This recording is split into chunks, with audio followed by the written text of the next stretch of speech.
Welcome to Max Uma channel. 12th CBSE Mathematics second chapter பார்த்துட்டு இருக்கோம் inverse trigonometry.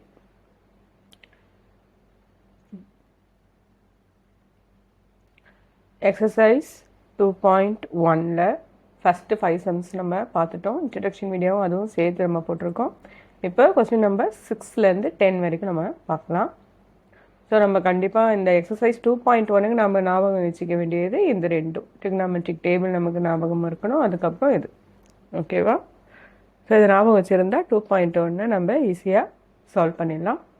So find the principal value of tan inverse -1. So principal value branch தான் என்ன ரேஞ்சுன்னு நம்ம சொல்லியிருக்கோம். Domain and range உங்களுக்கு கண்டிப்பாக ஞாபகம் இருக்கணும். டேனோட டொமைன் ரேஞ்ச் இருந்தால் ஞாபகம் இருந்தால் போதும் இந்த சமுக்கு. So let tan inverse -1 equal to y. So டேனுக்கு உள்ள மைனஸ் இருந்தால் என்ன ஆகிடும்னு பாருங்கள், அப்படியே வெளியில் மைனஸ் வந்துடுது. ஸோ டேனோட எந்த வேல்யூ 1, டேன் எந்த ஆங்கிளுக்கு 1 வருதுன்னா இந்த டேபிளில் பார்த்துக்கோங்க. 1 எங்கே வருது, டேனுக்கு 1 45, tan 45னா அது π/4, இங்கே மைனஸ் இருக்கிறதால -π/4. So we know that the range of the principal value branch of tan inverse is கண்டிப்பாக ஞாபகம் வச்சுருக்கணும் -π/2, π/2 open interval.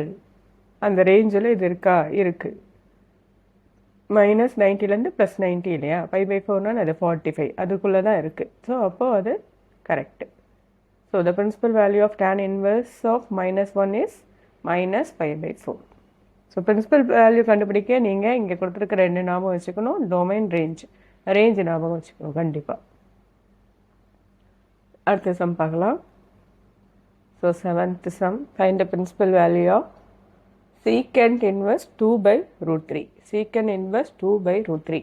So sine cos tan உங்களால் ஈஸியாக ஞாபகம் வச்சுக்க முடியும். சீக்கண்ட்டு கொடுத்துட்டா ஞாபகம் வச்சுக்க முடியலன்னா சீக்கண்ட் என்னது 1/cos. ஸோ 1/cosனா அப்படியே ரெசிப்ரோக்கல் இல்லையா. ஸோ அப்போ cos √3/2, cos √3/2ஓட வேல்யூ என்னன்னு பார்த்தீங்கன்னா 30. ஓகேவா. அப்போது ஈஸியாக நீங்கள் போட்டுடலாம். சீக்கண்ட்டு நீங்கள் மனப்பாடம் பண்ணியிருக்கணும்னு அவசியம் கிடையாது. ஸோ 2/3 ஓகேவா. ஸோ அப்போது 30னா என்னது π/6. ஸோ மைனஸ் இல்லை, அதனால் நமக்கு எந்த பிரச்சனையுமே கிடையாது. So let y equal to எடுத்துக்க வேண்டியதா, secant inverse 2/√3 equal to y, then secant y equal to 2/√3. secantோட எந்த வேல்யூக்கு 2/√3 வருது, π/6. அந்த ரேஞ்சில் இருக்கான்னு பார்க்கணும். கண்டிப்பாக இதை நீங்கள் மென்ஷன் பண்ணணும். we know that the range of the principal value branch secant inverse is 0, π. ஓகேவா. எதை தவிர 90 மட்டும் கிடையாது, மீதி எல்லாத்துக்குமே அவ்வளோதான். therefore the principal value of secant inverse 2/√3 is π/6.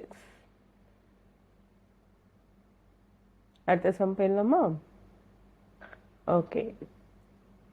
So question number 8, find the principal value of cot inverse. இப்போ நீங்களே ட்ரை பண்ணி பாருங்கள். நான் சம் போகிறதுக்கு முன்னாடி நீங்களே ட்ரை பண்ணி பாருங்கள். cot inverse, காட்டோட இது உங்களுக்கு ஞாபகம் வச்சுக்க முடியலன்னா cot equal to 1/tan θ. அப்போ இங்கே என்னது ரெசிப்ரோக்கல் 1/√3. டேனோட எந்த இதுக்கு 1/√3 வருது நீங்கள் பாருங்கள். 1/√3னா 30, அவ்வளோதான். மைனஸ் இல்லை, நமக்கு எந்த பிரச்சனையுமே கிடையாது. ஓகேவா. அப்படின்னா என்னது π/6, அது அந்த ரேஞ்சில் இருக்கான்னு பார்க்கணும். So as per procedure let cot inverse √3 equal to y, then cot π equal to √3 equal to cot π/6. We know that the range of the principal value of cot inverse is 0 to π, open interval 0 to π. and cot π/6 equal to √3. அப்போ principal value என்னது π/6. ஓகேவா. அடுத்து 9th sum, find the principal value of cos inverse minus. So minus வரும்போது கொஞ்சம் கேர்ஃபுல்லாக பாருங்கள். காஸ்க்கு minus வந்தால் என்னது π-θ, சிம்பிளாக நாம் வச்சுக்கோங்க, அவ்வளோதான். ஸோ cos 1/√2, 1/√2னா என்னது 45. அப்போ π-45னா π/4, π-π/4. அதுக்கப்புறம் அந்த ரேஞ்சில் இருக்கான்னு நம்ம செக் பண்ணணும். So let y equal to cos inverse -1/√2 and cos y equal to -1/√2. So minus cos π/4. அப்போ π - θன்னு போடுறோம். cos π - pi by 4. 3 pi by 4. So range என்னது? We know that the range of the principal value branch of cos inverse is 0 to pi. And cos 3 pi by 4 equal to minus 1 by root 2. 0 to 180 கண்டிப்பா இருக்கு இல்லையா? So the principal value of cos inverse is 3 pi by 4. So last one, find the principal value of cosecant inverse minus root 2. So cosecant ஓட formula என்னது 1 by sin. So 1 by root 2 அது 45. ஓகேவா? So cosecantக்கு minus வந்தால் என்ன பண்ணும்? ஒன்றுமே இல்லை, just simple ஆங்கிளுக்குள்ளே minus எடுத்துகிட்டு போனால் போதும் cosecantக்கு. So let cosecant inverse minus root 2 equal to y. Then cosecant y equal to minus root 2. அப்போ எது? pi by 4. ஆங்கிளுக்குள்ளே நீங்கள் மைனஸை கொண்டு போனால் போதும். So range, you know that the range of the principal value of branch cosecant inverse is closed interval minus pi by 2, pi by 2. எதை தவிர? 0 தவிர. கண்டிப்பாக ரேஞ்ச் உங்களுக்கு தெரிஞ்சிருக்கணும். அதுக்குள்ளே வந்தால் தான் நீங்கள் வேல்யூவை போட முடியும்.